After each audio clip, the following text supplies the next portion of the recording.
আসসালামু আলাইকুম ওয়া রাহমাতুল্লাহি ওয়া বারাকাতুহু।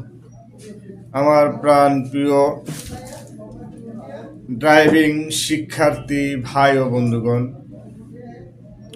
সকলের উদ্দেশ্যে আমি কিছু নিয়ম কানুন নিয়ে আপনাদের মাঝে এই ভিডিওটা করতেছি। যারা নতুন ড্রাইভিং শিখতেছেন এবং শিখবেন, বা যারা নতুন অবস্থাতে গাড়ি চালানো শিখতেছেন, তাদের উদ্দেশ্যে আমার এই মেসেজটা তাদের উদ্দেশ্যে। প্রিয় বন্ধুগণ, নতুন চালকদের জন্য গাড়ি চালানোর ব্যাপারটা অনেক বেশি খুশির আর উত্তেজনাপূর্ণ হয়। গাড়ির টেস্ট ড্রাইভিং পাস করার সাথে সাথে যেন আর তর সয় না নতুন চালকদের। তারা গাড়ি নিয়ে প্রথম দিনই বের হয়ে পড়েন। নতুন অভিজ্ঞতা অর্জনের জন্য তাদেরকে বলবো, আত্মবিশ্বাসী হওয়া ভালো, কিন্তু অতিরিক্ত আত্মবিশ্বাসী মনোভাব ডেকে আনতে পারে সমূহ বিপদ। সব সময় মনে রাখবেন, গাড়ির লাইসেন্স পেয়ে যাওয়া মানে আপনি একজন গাড়ি চালানোর জন্য যোগ্য চালক, আদর্শ চালক কিন্তু নন।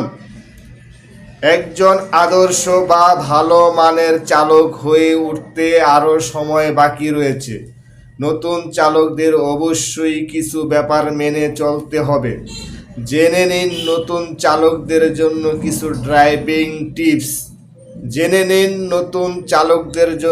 কিছু ড্রাইভিং টিপস। যে কোনো বিষয়ে পারদর্শিতা অর্জন করতে হলে সেই বিষয়ে নিয়মিত চর্চা করতে হয়। গাড়ি চালানোর ক্ষেত্রেও এর ব্যতিক্রম নয়। এক্ষেত্রে আপনাকে প্রচুর পরিমাণে চর্চা করতে হবে। প্রথমেই গাড়ি নিয়ে ব্যস্ত সড়কে না গিয়ে তুলনামূলক কম ব্যস্ত রাস্তায় একা গাড়ি প্র্যাকটিস করুন। এতে করে আপনার ড্রাইভিং স্কিলটা বৃদ্ধি পাবে। গাড়ি চালানোর শুরুতে নতুন চালকদের জন্য দরকারি ড্রাইভিং টিপস হচ্ছে, প্রথম কয়েকদিন সাথে ইনস্ট্রাক্টর, যারা ড্রাইভিং প্রশিক্ষক তাদেরকে বলা হয় ইনস্ট্রাক্টর, রাখুন, অথবা গাড়ি চালানোর বিষয়ে খুব অভিজ্ঞ কাউকে পাশে রাখুন। এতে করে আপনি আপনার যাত্রী উভয় নিশ্চিন্তে ভ্রমণ করতে পারবেন। নাম্বার 3, গাড়ির লাইসেন্স পেয়ে অনেক নিজেদের ভালো চালক ভাবতে থাকেন, কিন্তু আসলে ব্যাপারটা এরকম না।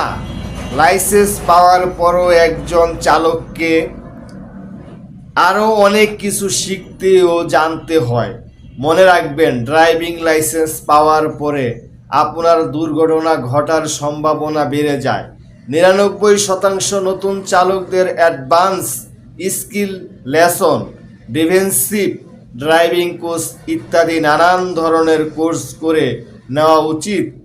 অনলাইনেও এসব কোর্সগুলো করানো হয়। ঘরে বসে বসেও গাড়ি চালানোর সম্পর্কে মোটামুটি জ্ঞান অর্জন করতে পারেন। টিপস নাম্বার 4, গাড়ি তো অনেকেই ভালো চালাতে পারেন, কিন্তু স্টিয়ারিং হুইল ধরার সঠিক নিয়ম জানেন না। স্টিয়ারিং হুইল ধরার সঠিক নিয়ম হচ্ছে ঘড়ির কাঁটার 9 থেকে 3 অথবা ঘড়ির কাঁটা 8 থেকে 4 নিয়মে ধরা। এই নিয়মে স্টিয়ারিং হুইল ধরলে আপনি ভালোভাবে গাড়ি নিয়ন্ত্রণ করতে পারবেন।